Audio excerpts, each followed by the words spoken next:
안녕하세요. 환경이 사람을 만든다는 말이 있죠. 저는 그 말을 별로 좋아하지 않아요. 왜냐면 제가 주변 사람들에게 무시당할 때 많이 들었던 말이기 때문이죠. 환경이 사람을 만든다. 이 말은 때때로 저를 더 성장하지 못하도록 가두는 선입견이 되었어요. 제가 더 큰 꿈을 꾸고 싶어 하고 더 성장하고 싶어 해도 늘 주변 사람들은 제 환경에 관해 이야기하며 너는 안 될 거야. 너도 너희 부모님처럼 될 거야 하면서 제 미래를 단정짓고는 했죠. 제 어린 시절을 되짚어보자면 아이가 자라기에 좋은 환경은 아니었어요. 허영심이 많은 어머니와 술과 폭력을 달고 사는 아버지가 저희 부모님이었죠. 한창 아버지의 사업이 잘 될 무렵에는 어머니와의 싸움이 그나마 덜했어요. 물론 그때도 아버지와 어머니는 많이 싸우셨었죠. 아버지는 시장에서 건어물 장사를 하셨었는데 우연히 친구들을 만나러 그 동네에 왔다가 시장을 구경하던 어머니는 아버지를 보고 첫눈에 반하게 되었어요. 물론 아버지 역시도 어머니를 보고 한눈에 빠져버렸죠. 서로에게 첫눈에 반한 두 사람은 만난 지 얼마 되지 않아서 결혼하게 되었죠. 하지만 서로를 제대로 알지도 못하고 결혼하게 된 두 사람은 살림을 차린 이후부터 맞지 않는 부분이 아주 많았어요. 집안일을 하는 스타일부터 좋아하는 반찬까지 하나도 맞는 점이 없다는 게 더 맞겠죠. 그래도 이제 막 사랑에 빠진 커플에게 그런 게 중요할 리가 없었죠. 문제는 그 다음이었어요. 한때 연애를 해왔던 분들이라면 알겠지만 사랑이란 감정은 언제나 사라지기 마련이니까요. 해가 지나면서 제가 점점 성장하고 서로 맞지 않는 점을 계속해서 찾아가게 되던 두 분은 사이가 점점 나빠졌어요. 원래도 물건 사기를 좋아했던 어머니는 아버지랑 다툴 때마다 스트레스를 풀기 위해서 옷이며 신발, 가방을 사들고 들어왔죠. 그렇게 아버지 몰래 숨겨두었다가 들키면 다시 그걸로 인해서 싸우기 시작했어요. 아이를 키우는데 한두 푼이 들어가는 것도 아니고 잘하면 잘할수록 필요한 돈도 커졌죠. 거기에 집 대출금을 갚기 위해서는 알뜰살뜰하게 살아도 모자랄 마당에 이런 쓸데없는 것에 돈을 쓰냐며 화를 내셨죠. 그러고 나면 어머니는 속이 상해 다음날 또 쇼핑을 하러 가고 아버지는 속이 상해 술을 드셨어요. 그렇게 속상하다는 핑계로 한 잔 두 잔 늘어가던 술은 어느새 병으로 채우지 않으면 부족하게 되었죠. 다툼이라는 게 늘 그렇듯이 작은 것에서부터 점점 커졌어요. 어머니가 돈을 아무렇게나 쓴다며 싸우고 아버지는 술을 드시고는 어머니가 사온 물건들을 바닥에 집어던지는 것부터 시작하였죠. 그러면서 점점 심해졌어요. 아버지가 드시는 술이 늘어갈 때마다 그 폭력성도 점점 짙어졌죠. 처음에는 물건을 던지다가 그 다음에는 주먹으로 무언가를 던져서 부쉈다가 그리고 발로 차서 부수다가 나중에는 어머니를 밀쳤다가 때리려는 듯 손을 올렸다가 결국 어머니를 때리게 된 거죠. 무엇이든 처음이 어렵다는 말이 맞아요. 아버지는 어머니를 한번 때리기 시작하더니 그 뒤로 두 분이 싸울 때면 술을 드실 때면 늘 어머니에게 손찌검을 하고 나셨거든요. 그럴 때마다 어머니 역시 지지 않고 아버지에게 달려들며 그래 때려봐 더 때려봐 하면서 소리치셨어요. 매일같이 물건이 부서지고 술병이 깨지는 소리를 들으며 자랐어요. 어머니 아버지는 툭하면 서로에게 욕을 하고 날카로운 말을 내뱉었죠. 학교에 들어가기 전에는 모든 집이 다 그런 줄 알았어요. 제가 아는 가족의 모습은 저희 부모님뿐이었으니까요. 다른 롤모델이 크게 있던 것도 아니다 보니 다들 저렇게 사는구나 혼자 생각했던 거죠. 원래는 아버지의 건어물 가게가 매출이 나쁜 것도 아니었어요. 오히려 장사가 잘 되는 편이었고 아버지 혼자 일군 사업치고는 굉장히 안정적이었죠. 그러다 보니 가게가 잘 되어서 빈자리가 나온 옆 가게를 사서 확장하기도 했어요. 한쪽에서는 건어물을 팔았고 확장한 곳은 개조해서 마른 안주와 술을 팔았죠. 애초에 수입이 나쁘지 않았으니 가게도 확장하고 집도 살 수 있었던 거죠. 물론 대출을 잔뜩 내서 은행의 집에 더 가까웠지만요. 하지만 부부 사이가 나빠지기 시작하면서 가게도 휘청거리기 시작했어요. 부부가 매일 싸우는 가게를 누가 오고 싶겠어요. 작은 동네다 보니 어머니 아버지가 싸우는 건 윗집도 아랫집도 다 알고 있었고 또 소문 역시 빠르게 퍼져나갔어요. 화장으로 아무리 가려도 어머니의 멍든 얼굴은 감추기 쉽지 않기도 했고요.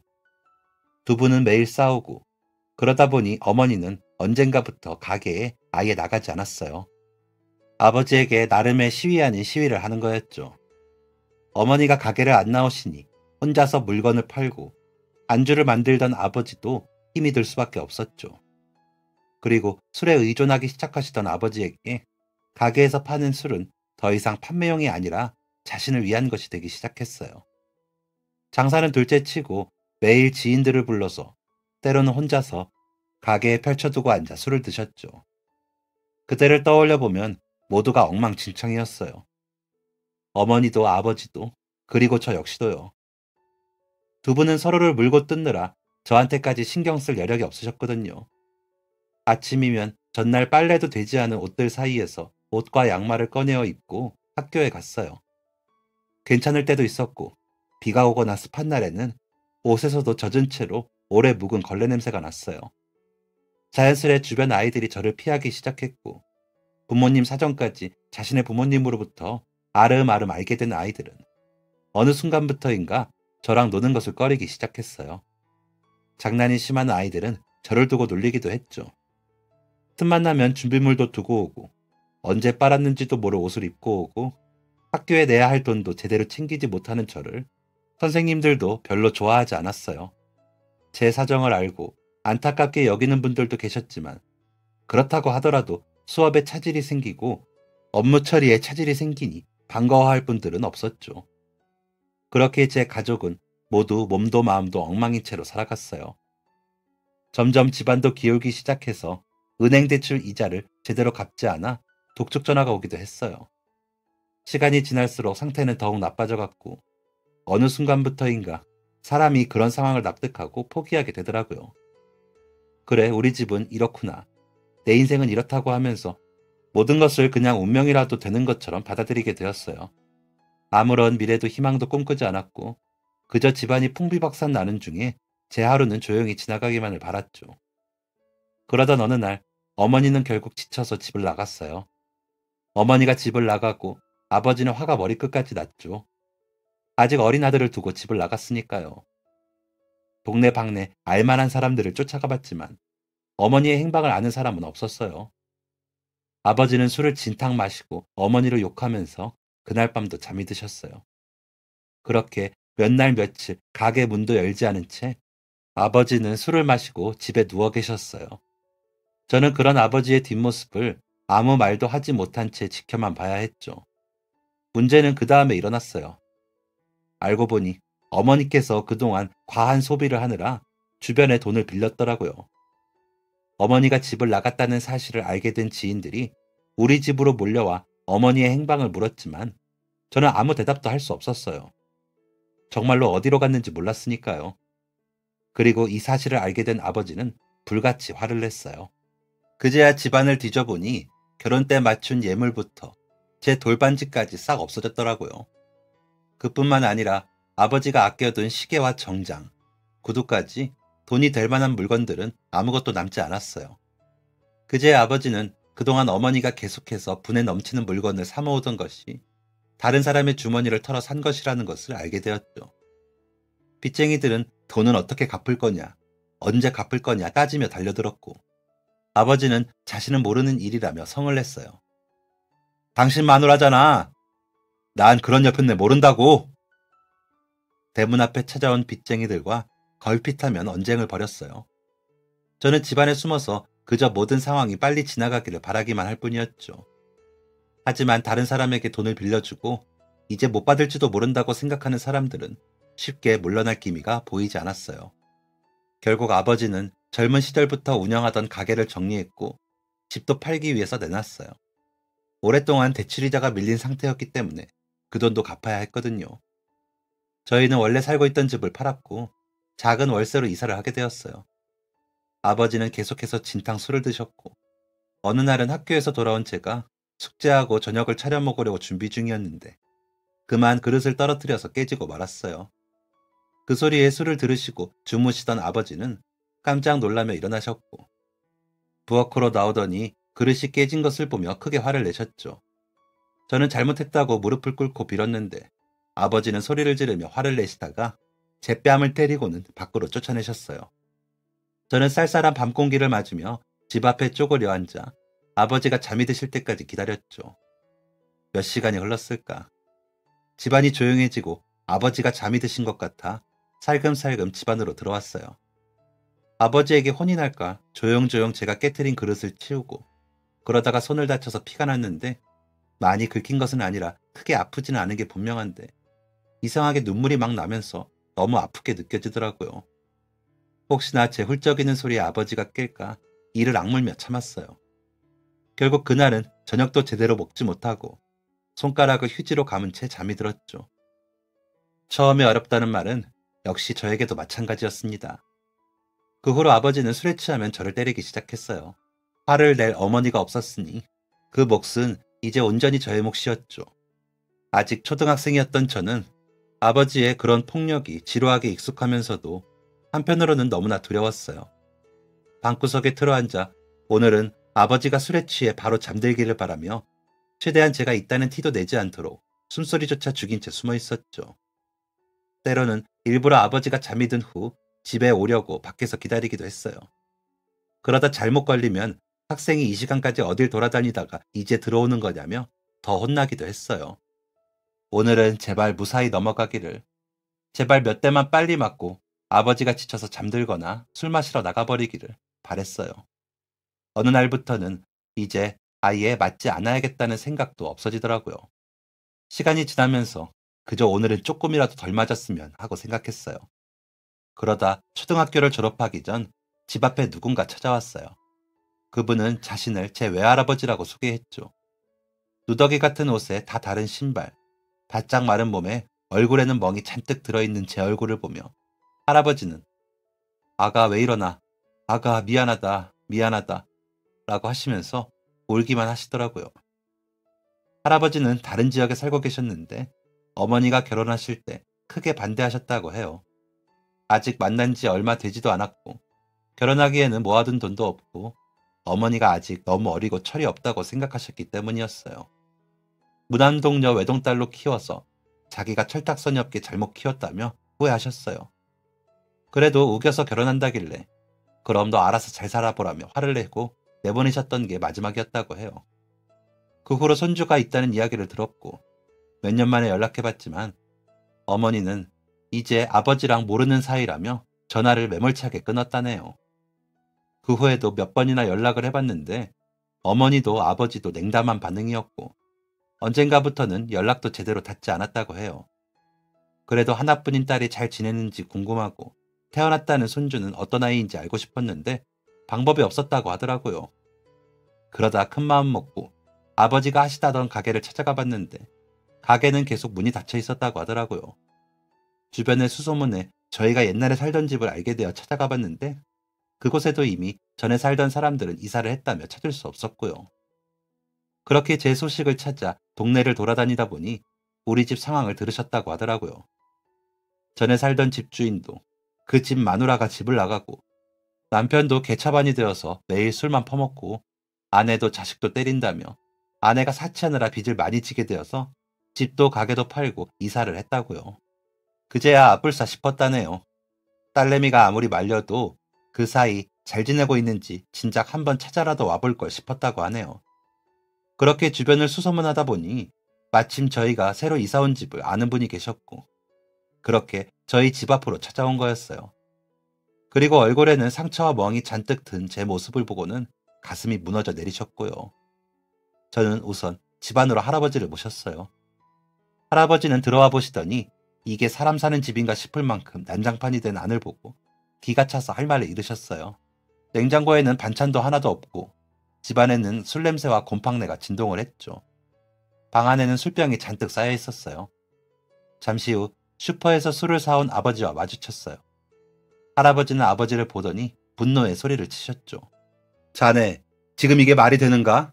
애 밥은 차려주는 건가? 아니, 어린 자식 키우는 사람이 어째 이렇게 술을 먹어?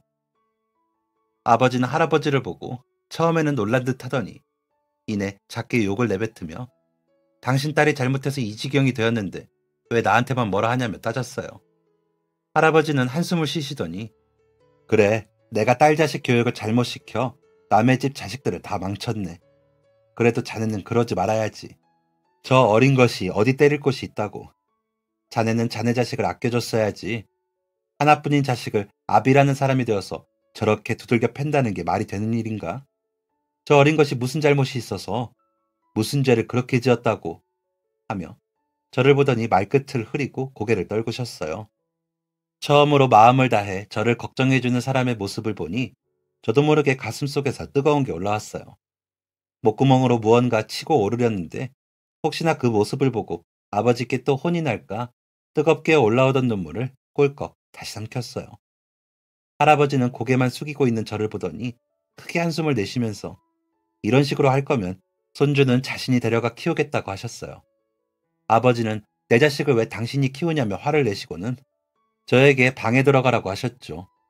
저는 방구석에 앉아서 두 분의 이야기가 끝나기만을 기다렸어요.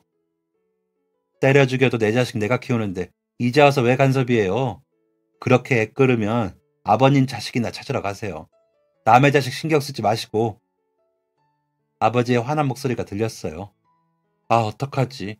할아버지가 가시고 나면 난 또 아버지께 혼나겠구나.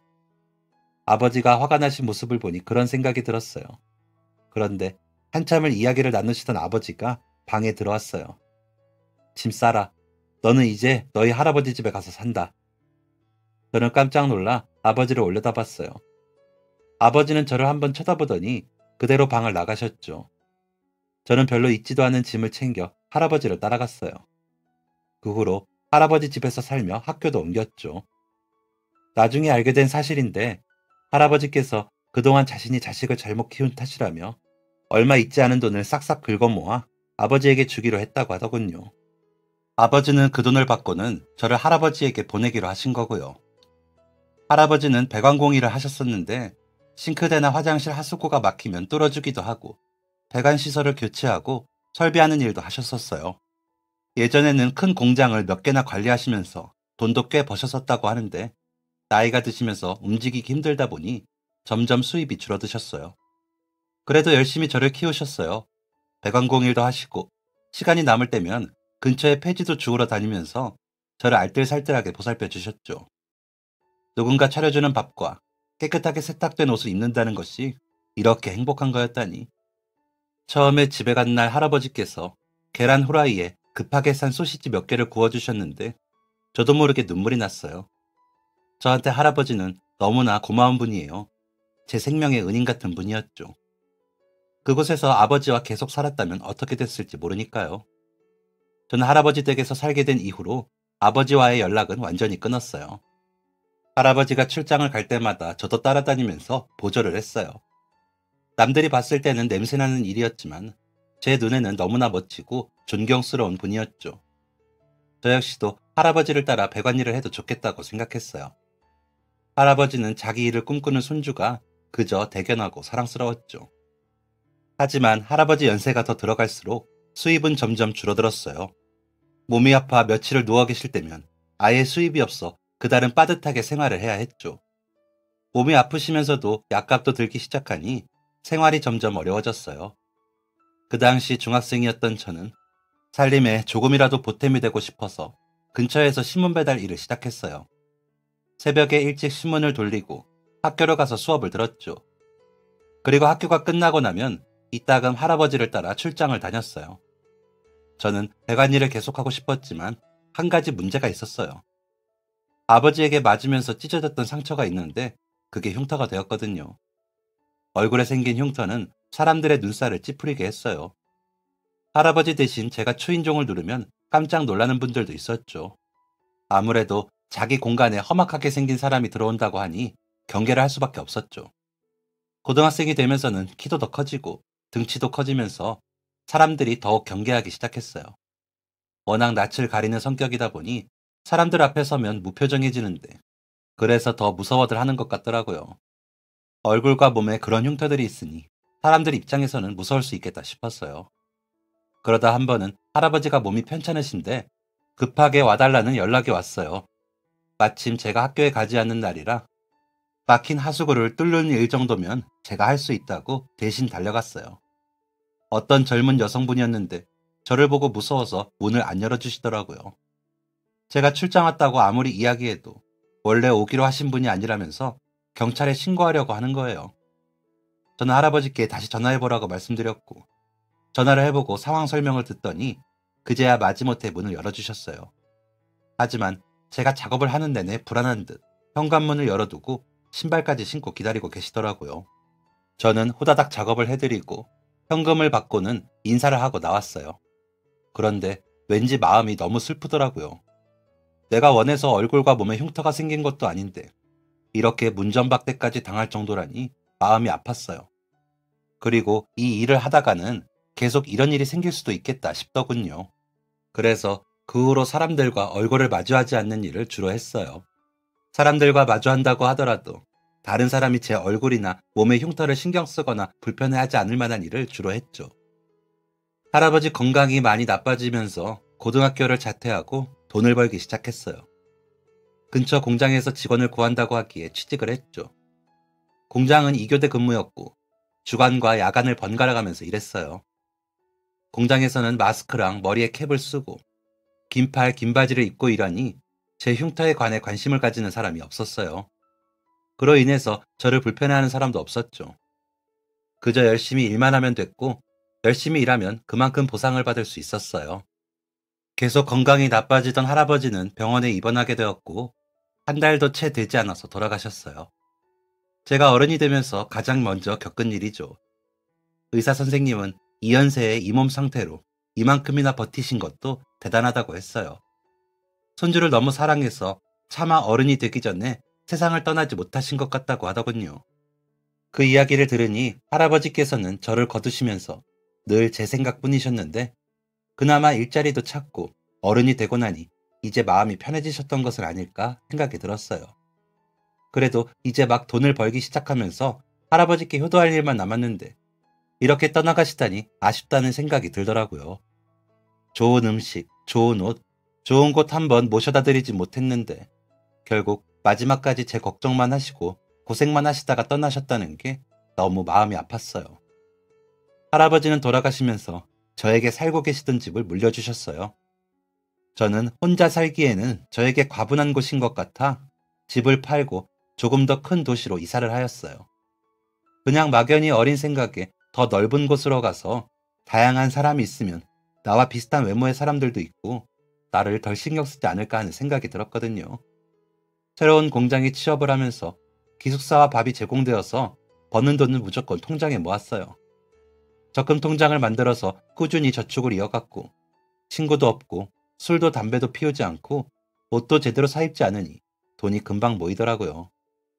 특히 술은 저희 아버지가 생각나서 입에도 대지 않았어요. 술 냄새만 맡아도 속이 울렁거렸거든요. 그리고 혹시나 어른들이 늘 저에게 말씀하신 것처럼 제가 술을 먹기 시작하면 아버지처럼 될까봐 무섭기도 했고요. 할아버지께서 저를 키우실 때 주변에서 다들 그랬거든요. 지 아버지 닮아서 애가 망난이면 어떡하냐고요. 그래서 더 착하게, 착실하게, 누구보다 바르게 살려고 노력했던 것 같아요. 무슨 일이 있어도 절대 아버지처럼은 되지 말자는 게 제 다짐 아닌 다짐이었죠. 그러다 보니 공장에서 일하며 10년 정도 지나니 꽤 큰 돈을 모을 수 있었어요. 적금 이자가 꽤 센 덕분에 돈이 더 잘 불어났더라고요. 그러던 중 공장 앞에 편의점이 들어섰는데 장사가 엄청나게 잘 되는 것을 보았어요. 와, 나도 저런 가게 하나 있으면 조금 덜 힘들지 않을까 하는 생각이 들었어요. 그래서 알아보니 제가 그동안 모은 돈으로도 가게를 차릴 수 있더라고요. 나도 계속 공장 일을 하는 것보다 사장님이 되면 사람들 대우도 달라지지 않을까 하는 생각이 들었어요. 그래서 한동안 알아보다가 큰 마음 먹고 창업하게 되었죠. 제가 창업하려는 편의점 회사에서 추천해준 장소가 몇 군데 있었는데 그 중에 제 마음에 딱 드는 곳이 있더라고요. 근데 이게 웬걸? 창업하고 나니 그 자리가 말 그대로 노다지였어요. 완전 대박이 터졌거든요. 생각보다 너무 잘 되어서 본사에서도 깜짝 놀라더라고요. 한 1년 정도 운영하다가 괜찮다 싶어서 매장을 하나 더 차리기로 했어요. 원래 운영하던 매장에서 걸어서 40분 정도 거리에 편의점을 하나 더 차렸죠. 그동안 몰랐는데 제가 좋은 자리를 보는 능력이 있었나 봐요. 매장을 열 때마다 연속해서 대박을 터뜨리더라고요. 그러다 보니 한 10년 사이에 저는 편의점을 5개 정도 운영하고 있었어요. 매장별로 실적도 좋아서 돈 걱정 없이 지낼 정도였죠. 그렇다고 엄청난 재벌은 아니었지만 대출 없이 제가 살 오피스텔을 구입했고 괜찮은 차도 한 대 구입했어요. 돈 때문에 다른 사람에게 아쉬운 소리를 하거나 부족함을 느낄 일도 없었죠. 5번째 매장은 처음 시작할 때부터 쉽지 않은 부분이 있었어요. 근처에 대학가가 있어서 아르바이트생을 구하기 쉬울 줄 알았는데 의외로 또 그렇지도 않더라고요. 특히 애들 학교 수업을 맞추는 게 쉽지 않았어요. 학기 초에는 특히나 축제다, MT다, 개강 파티다 하면서 우르르 빠지는 경우도 많아서 제가 대신 근무를 서야 하는 날들도 많았죠. 그러다 보니 다른 매장들은 매니저와 아르바이트생들이 꾸려가고 저는 일주일에 2~3번씩 들려서 매장 매출이랑 상태만 점검하면 됐는데 이번 매장은 제가 매장에 상주하고 있는 시간도 길었어요. 어느 날 늦은 저녁 시간이었어요. 아마도 저녁 9시나 10시쯤이었을 거예요. 야간 아르바이트를 하는 친구가 몸이 좋지 않다며 갑작스럽게 못 나오겠다고 이야기해서 가게 근처에 살고 있던 제가 대신 근무를 하기로 했죠. 그날은 이른 시간부터 비가 폭우처럼 쏟아지고 있었어요.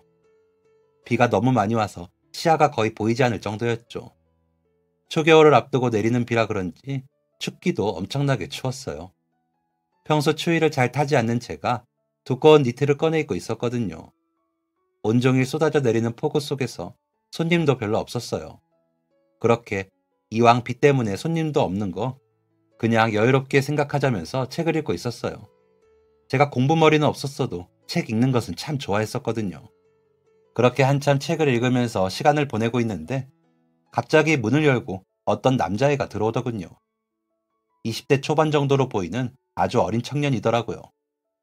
그런데 행색이 아주 이상했습니다. 비를 맞아서 그렇다기에는 빗물이 몸에 많이 묻지는 않았는데 다리 쪽에 흙탕물이 튀어 있더라고요. 머리도 꽤 젖어 있고요.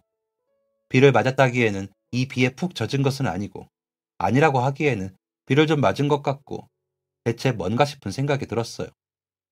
그리고 제일 이상한 점은 이 추운 날 반소매에 맨발로 들어왔다는 것이에요. 남의 가게를 맨발로 뚜벅뚜벅 걸어와 돌아다니는 것을 보니 너무 이상한 사람인 것 같았죠.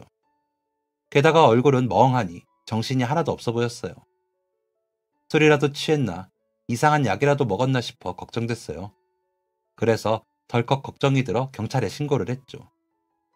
매장 안을 둘러보더니 그 청년은 편의점 도시락과 따뜻한 유자차, 그리고 빵 몇 개와 음료수, 우비와 우산을 구입했어요.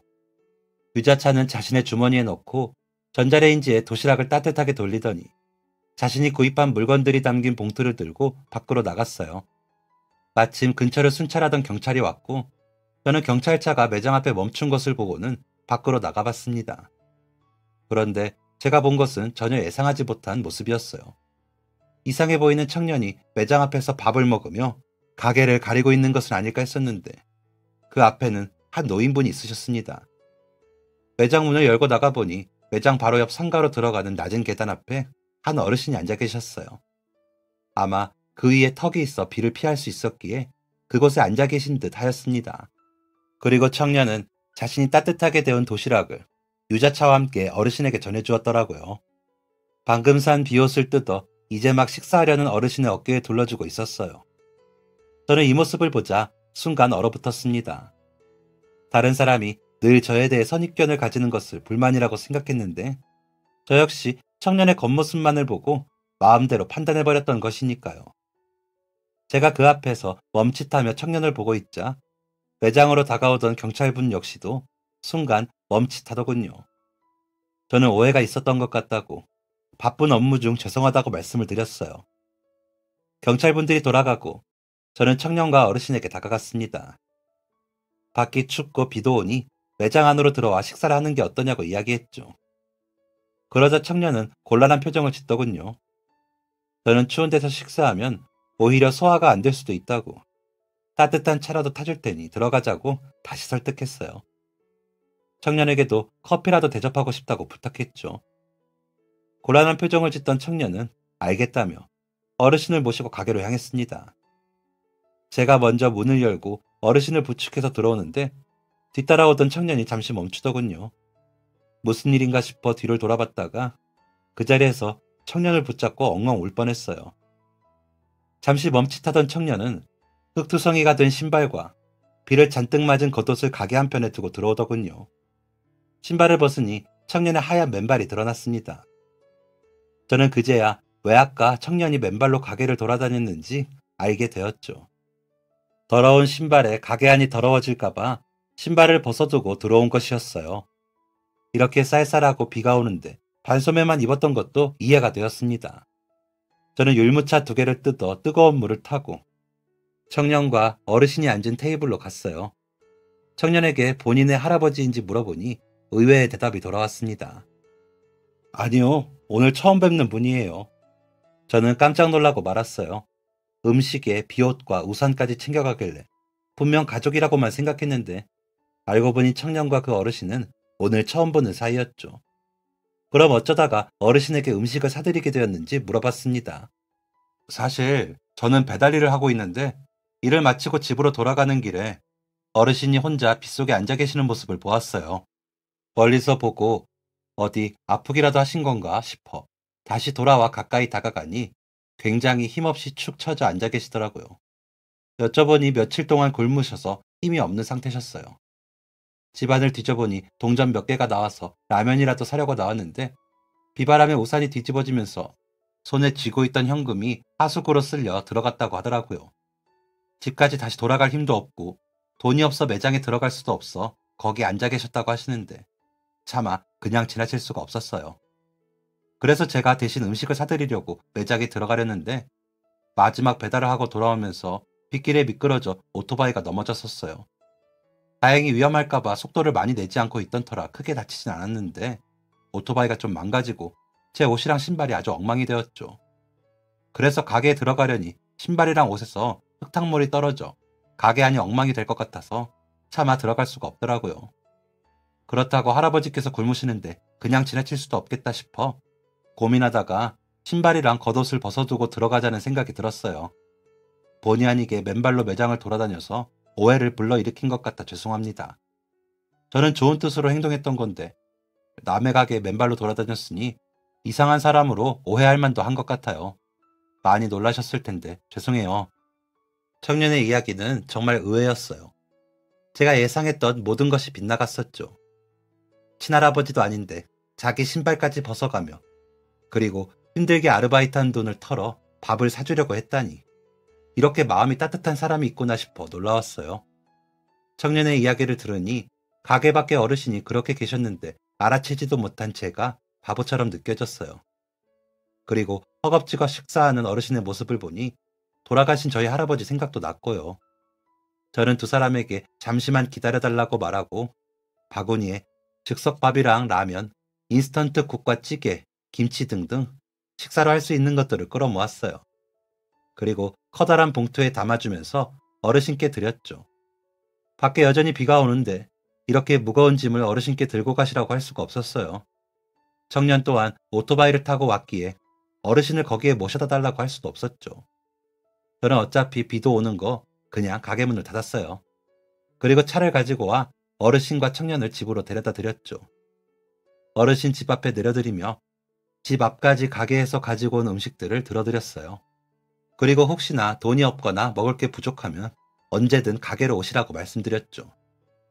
직원들에게도 다 말해둘 테니까 돈 때문에 부담 가질 필요 없이 언제든 오시라고요. 청년의 집에도 데려다 주면서 오늘 정말 멋진 행동이었다고 저까지 감동하였다고 이야기했어요. 청년은 자신 역시 부모님 없이 할머니와 살고 있어서 할아버지가 더 눈에 밟혔다고 자기 할머니 생각을 하니 차마 지나칠 수 없어서 했던 행동이라고 하더군요. 고마운 마음에 청년을 위해서도 과자랑 음료수, 양말 등등 이것저것 챙겨서 전해줬어요. 그리고 그날 이후로 청년에 대한 생각이 머릿속을 떠나지 않았어요. 제가 청년에게 가졌던 선입견에 대해서 다시 한번 생각하게 되었고 생판 모르는 남을 위해서 그렇게 추운 날 맨발로 가게 안을 들어와 음식을 사던 따스한 마음 그리고 가게가 더러워질까봐 기꺼이 신발과 옷을 벗고 들어왔던 상냥하고 친절한 마음이 머릿속에서 떠나지 않았어요. 한동안 청년에 대한 생각이 떠나지 않았는데 며칠 후 그 청년이 다시 저희 가게를 찾아왔어요. 반갑게 인사를 했더니 그날 너무 감사했다며 저에게 시금치 봉지를 내밀더라고요. 할머니께서 시장에서 나물을 팔고 계신다며 특히 시금치가 아주 맛이 좋다고 꼭 전해주고 싶었다네요. 원래는 비타민 음료라도 사올까 했지만 편의점에 이미 팔고 있는 것들이라 사오기가 좀 그랬다면서요. 저는 그 후로 잘 지냈는지 안부를 주고받았어요. 그런데 청년이 씁쓸한 표정을 짓더라고요. 무슨 일인지 물어보니 그날 사고로 인해서 오토바이가 겉부분이 조금 파손되었는데 사장님께서 빗길에 넘어진 것을 아시고 청년의 잘못으로 인해 손해를 봤다며 크게 화를 내셨다고 해요. 자신이 넘어져서 오토바이가 상처난 것이 맞기 때문에 사장님이 화를 내시길래 차마 다른 말도 하지 못하고 당장 그만두라고 버럭 화를 내신 데다 당장 이번 달 월급은 수리비로 대신하겠다는 이야기에 지금 급하게 다른 아르바이트 자리를 찾는 중이라고 했어요. 청년의 이야기를 들으니 괜히 제가 미안하고 안타까운 마음이 들더군요. 저는 마침 일자리를 찾고 있다는 그의 말에 혹시나 하는 마음으로 저희 가게에서 일하는 것은 어떠냐고 물어봤어요. 학교에 다니거나 시간이 부족하면 파트타임도 괜찮다고요. 그러자 청년은 얼굴에 화색이 돌더니 너무 기뻐하며 자신은 현재 대학도 안 다니고 일만 하고 있기 때문에 일하는 시간이 길면 길수록 좋다고 하더군요. 저는 잘됐다 싶어 청년에게 계약직 직원 자리를 제안했어요. 짧은 시간 일하는 아르바이트생과 달리 직원처럼 일할 수 있도록 했고 급여도 아르바이트생의 기본 시급보다 더 많이 책정했어요. 그랬더니 청년은 자기는 편의점 일을 해본 적도 없는데 이렇게 많이 주시지 않아도 된다며 오히려 배우느라 더딜 수 있다고 사양하더군요. 누가 돈을 더 준다고 하면 실은 내색 없이 덥석 받을 법도 한데 이 친구는 참 순수하고 진실하구나 싶은 생각이 들었어요. 저는 청년이 부담스러울까봐 원래 직원은 급여를 더 받는 거라고 안심시켰죠. 편의점 아르바이트는 해본 적이 없다고 하지만 일머리가 좋은 데다 편의점 업무가 사실 단순한 부분이 많다 보니 일을 금방 배웠어요. 특히 야간에는 새벽이 되면 물류가 들어오기 때문에 힘들 수 있는데 무거운 물건도 척척 잘 나르고 정리정돈도 엄청 꼼꼼하게 잘하더라고요. 물건이 들어온 것도 뭐가 들어왔는지 꼼꼼하게 확인했어요. 이전에는 아르바이트생들이 신경 쓰여서 다른 매장에 집중하기가 힘들었는데 청년이 들어온 이후로는 제가 손이 가야 할 부분이 크게 줄어들었죠. 일도 너무 야무지게 잘하고 친절하고 싹싹해서 손님들도 엄청나게 좋아했어요. 비를 안 맞은 모습을 보니 외모도 깔끔해서 여자 손님들에게도 인기가 꽤 있더라고요. 그리고 저는 한 달에 한 번씩 저희 매장 앞에 찾아왔던 어르신의 집으로 쌀을 배송시켰어요. 그리고 저희 매장에서 파는 국이나 찌개, 참치캔 등 반찬으로 할 수 있는 물건들도 집 앞에 두고 왔어요. 얼마 후 할아버지께서 가게로 찾아오시더니 그동안 집 앞에 쌀이랑 음식을 제가 놔준 거냐며 정말 고맙다고 몇 번이나 인사를 하시더라고요. 그러시더니 공짜로 받을 수는 없다며 주머니에서 돈을 꺼내시길래 저희 할아버지 생각이 나서 해드리는 거라고 거절했어요. 꼭 갚아주고 싶은데 뭐라도 도와줄 게 없냐고 하시더라고요. 그러시더니 예전에 자신이 청소회사에서 일하셨었다고 매일 오전에 손님 없을 시간에 와서 청소하고 가면 어떠냐고 하셨어요. 너무 간곡하게 부탁하셔서 차마 거절할 수 없었던 저는 어쩔 수 없이 알겠다고 대답했죠. 그 후 어르신은 오전 10시쯤이 되면 매장으로 오셔서 바닥을 쓸고 닦고 진열대 사이사이를 닦으며 청소를 해주셨어요. 엄청 꼼꼼하시고 실력도 좋으시더라고요. 그동안 일하고 싶어도 할 곳이 없었는데 이렇게 재능을 발휘할 곳이 생기고 매일 가야 할 곳이 생기니 오히려 자신에게 더 좋은 일 같다며 가게에 오실 때마다 엄청나게 좋아하셨어요. 3개월이 지나고 저는 청년을 정직원으로 고용했어요. 월급도 올려줬고 청년은 정말 고마워하면서 더 열심히 일하겠다고 하더군요. 하도 일을 잘해서 이것저것 맡기다 보니 어느새 거의 매니저처럼 일을 하게 되었어요. 저도 모르게 청년을 너무 의지했구나 싶은 생각이 들었죠. 그래서 청년을 불러 혹시 매니저로 일해볼 생각은 없는지 물었어요. 그랬더니 너무 좋아하면서 사장님 도울 수 있는 일이면 뭐든 좋다고 하더라고요. 그렇게 계약직에서 직원으로, 직원에서 매니저로, 나중에는 점장으로 가게 관리를 아예 다 청년에게 맡기고 저는 손을 대지도 않았어요.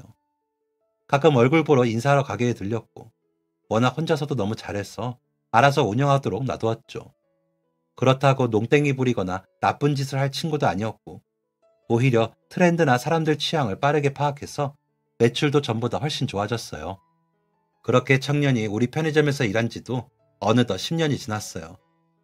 20대였던 아이가 어느새 30대가 되었고, 몇 년 전 제가 결혼했듯이 그 아이도 이제 결혼을 약속한 여자친구를 만나고 있어요.